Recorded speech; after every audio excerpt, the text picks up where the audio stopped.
Hello, everybody. Scott Golden here with the um, AEW review for the 24th of February 2021. Overall, not a bad show at all. That being said, it was also there were things in here that were missing. There were things in here that were not great, and things that don't belong on a show that's plugging a pay per view. There's lots of good stuff here. I will say it was better than the NXT show by far, other than the show closing angle. Everything else on NXT was pretty well throwaway, but still not a show that you needed to see if you were, uh, uh, well, I mean, there's things on here you needed to see, and they move stories along well. There's just some clunky stuff along the way. So they open with uh, a short Ryan Nemeth promo. Ryan Nemeth, I think, is one of the better talents they have right now. I think they should be protecting him more than they are, especially with how they open the show, which is Jon Moxley defeating him. Moxley goes right at him, slaps him, sends him down, hits some cross-face strikes, and then basically gets it with a shot to the back of the legs. Moxley comes back with a backdrop suplex and works over the hand of Nemeth. Nemeth takes several chops, fights back with a drop kick. Moxley is unfazed, hits Paradigm Shift out of nowhere, gets a victory. Post match, grabs a chair, sits in the middle of the ring, basically says he has been thinking about this since he lost the AEW Championship. He's known that he'll do whatever it takes to get that championship back. He asked for images that come to mind when he mentions an exploding barbed wire death match and fire, blood, burns, torture, agony, and Japanese wrestling magazines. He says he wonders how it makes people feel. Does it make them feel revolted? Does it make them feel disgusted? Or do they get a sick thrill from it all? Moxley said he's addicted to this, being in the ring, and laying his soul and body on the line. He says the thought of the match was too attractive, pulls him in. Omega followed a long list of people that tried to put him out of business. And he says, win, lose, or draw, no matter what, he knows that he's going to leave everything in the ring and that fans will know that he gave everything he had. If it comes to end on pay-per-view, then that's a heck of a way to go out. This is a phenomenal promo worth going out of your way to see. Jon Moxley was wasted in WWE for years, and it gives me all the more reason to have faith when talent from WWE jumps over here, that they'll be given the freedom to develop characters they believe in. In any event, they do a video package that recaps the Omega and Moxley feud. By the way, we'll stop here just to take 2 seconds to acknowledge that Big Show, aka Paul White, has joined AEW, and I am super excited for that for the reason of a major, 20 plus year guy has left that company. What this says to the fans who are watching at home is that people in WWE want to be here, which, although you don't want it overrun with WWE guys, if you did it once or twice a year where a WWE guy is signed away, basically within 2 or 3 years you have half a dozen really, well-known talents that build your brand, and you also have the perception that wrestlers believe that AEW is bigger than WWE, which hopefully kills that company dead. And I know it's harsh to say, but at the end of the day, the last 20 years, and I've been a fan for 32 years, the last 15 to 20 years of that company have all but killed my love of the sport. And it took independence and Japanese stuff and old school stuff to keep me loving wrestling, but man, they are abysmal at keeping people fully invested. Anyway, so when a national company comes up that can take their talent away, yeah, I support that because I think it's in the greatest interest of pro wrestling in general as an art form. So they play the video package for the hype of the Archer and Phoenix thing later, and kind of they brawl through. Young Bucks take a photo with their parents in front of a truck with their image on it. Taz joins commentary for the next match. Team Taz, Ricky Starks, Brian Cage defeat the Varsity Blondes, Garrison and Pillman. Match is fine. Blondes control early.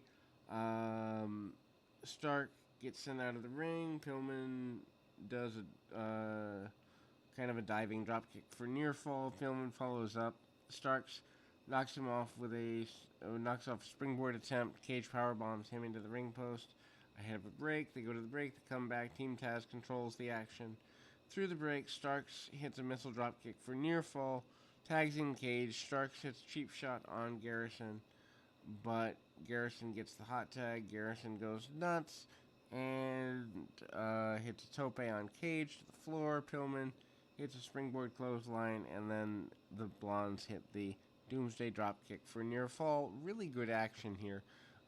Blondes are cut off with a spear from Starks and a spinebuster from Cage. He finishes off Pillman with a drill claw. Not a fan of this in the sense that I think if you're going to have somebody lose, Garrison should be it. Pillman has more mainstream name value because of his father, and I think a bigger upside. Although it's neck and neck for Garrison. Garrison's got an upside too, but I think Pillman should be better protected than he has been. Lights go out post-match. Video plays. Darby Allin emerges from the body bag. Sting's music hit, and they come out with a body bag of their own. Hook, a.k.a. Taz's son, is inside. Sting points to the rafters. Allin does the tasteless thing and zip lines into the ring. Tasteless because of the Owen Hart tragedy from all these years ago. They beat down Cage and Starks. They get, Sting hitting the Stinger Splash, Scorpion Death Drop. Sting and Allin stand tall. Team Taz goes running. That's a good way to hype the pay-per-view. And this was a fun segment.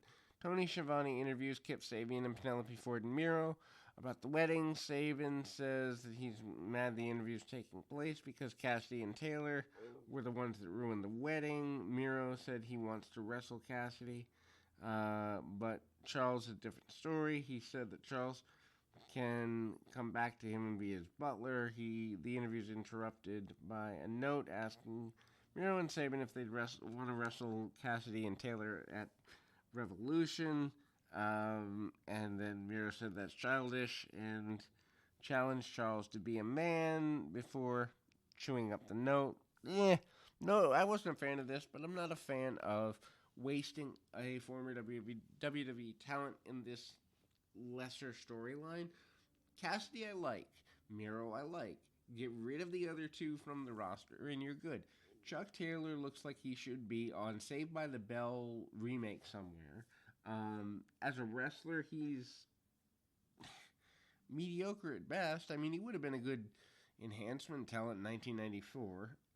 Kip Sabian has really the personality of a Brillo pad. I think I've seen him do one entertaining thing since he's been on national television. They've got to tighten up how they're building. And I mean, I know the Big Show is coming in, a.k.a. Paul Wright's coming in, and they're going to add a third show. But still, even with 3 shows, 2 of them on YouTube, do you really need to become the participation trophy wrestling company where everyone who has done something on the independents at some level gets an opportunity? I would still tighten up the number of people on the roster, and I would tighten up who gets acknowledgement of trying to develop a character. And I don't see it for Sabian or Taylor at all. Anyway, Jake Hager defeats Brandon Cutler. This is more about the story of the aftermatch than the match itself. Cutler doesn't even belong on national TV, but he's friends with the Bucks, so that makes sense. No inner circle with Hager early. Cutler hits some right hands at the bell. Hager uses his strength. Wheelbarrow German suplex, hits a second one of those. Continues a beat down. Hager bomb follows. Hager wouldn't go for the cover. She's kind of being a bully. Cutler lands some kicks, makes a comeback, and sends Hager to the floor. Follows up with a tope dive and a helo. Hager catches a springboard upon re-entry, nails a power slam, and flattens Cutler with a running lariat for a quick victory. Santana Ortiz, Wardlow run in, beat down. Cutler Young Bucks make the save, grab the mic. Matt says they didn't have to wait till Revolution. Demands MJF and Jericho come out. Jericho, his music hits, but he's on the video wall. They beat up the Bucks' father. He's bleeding. They smear blood all over the side of the truck on the outside with the Bucks images on it. And the Bucks run to the outside to get, some exacted revenge, but it doesn't work. They're loading Papa Buck into an ambulance post-match or post-attack when they come back from the commercial break. I like the angle. The angle was good. It was well done. Using Hager in throwaway matches like this when he's got MMA credibility and he's been on, real sports television, he should be booked as a complete killer. He should be booked as a guy who's running through and getting ready for championship opportunities, whether it's TNT Championship, whether you want to have a Hoss Fight Championship, whether it's the World Championship. He should be. They're wasting a guy's talent. They're wasting a guy who has athletic ability in these throwaway segments, and maybe they've got a long-range plan, but again, you don't need 68 people on your roster. You need to be pushing the people that are there. In the old days, you had 14 to 25 people on a roster, and everyone had a spot. I miss those days because this, participation trophy style of wrestling, I think, is killing credibility. If no one knows who the stars are, then you end up with no stars. And that's what's happened to wrestling over the last 20 years. Anyway, Hangman Page and Isaiah Cassidy with Matt Hardy and the Hybrid 2. This match goes way too long. Athletically, I guess it's good for Cassidy to get this much time, but Hangman Page, eventually you want to make him into the world champion, no? So he shouldn't be having this much trouble with Cassidy, who gives him a decent match, especially going into a pay-per-view where he's going to fight the leader, Matt Hardy. It's poorly booked. Page attacks Cassidy before the bell, hits some shots, catches a running crossbody, and hits a fallaway slam. Cassidy hits a bunch of hit-and-go moves, takes advantage of Page, and Page regains control with a lariat. Cassidy tries a second rope move. Page hits a boot of his own, and Page then lands a plancha and close on Cassidy into the crowd. Tries to set up a firebomb. Cassidy through the ringside table. Cassidy escapes. They go into the ring. TH2 hits a distraction. Hardy sends Page into the ring post, and John Silver, Alex Reynolds run out. They plead Hangman's case. Hardy gets sent to the back as a result. Cassidy maintains control through commercial. Cassidy's been targeting the right arm of Hangman Page through the break. Cassidy puts the arm through the ropes, hits a forearm on a buckshot lariat attempt. Page hits a running elbow for near fall. Cassidy hits a cyclone kick. Page comes up with a Death Valley driver. Cassidy avoids the sliding lariat, falls victim to a brainbuster for another near fall. Cassidy catches the boot and a sequence of moves. Hits a reverse Rana for a 2 count, and immediately after the pin, Cassidy tries to apply an armbar. Page reaches the ropes. Page attempts a springboard lariat. Cassidy countered it by pulling his arm into the ropes. Cassidy goes for another springboard destroyer. Man, overuse of springboards all over the place on this show. Anyway, Page catches it and hits Deadeye for the pin. Post-match, Hardy cuts a promo over the PA saying that he'll hurt the Dark Order. Brings out Alan Five Angels and tosses him through a ringside table. Useless announcer of the Millennium, Alex Marvez, catches up with Kenny Omega and Don Callis. They're in the process of building a Moxley extermination chamber. Gee, I wonder if that's a mock of the Elimination Chamber. Anyway, Omega gets excited about the violence and Marvez runs away. This is a complete throwaway segment. They recapped the women's elimination tournament matches, and they go into another one, and they completely botch this because Nyla Rose defeats Britt Baker in this match. They tried, but Nyla Rose is never going to be a main woman's talent, and I don't understand why they're so loyal to this particular talent.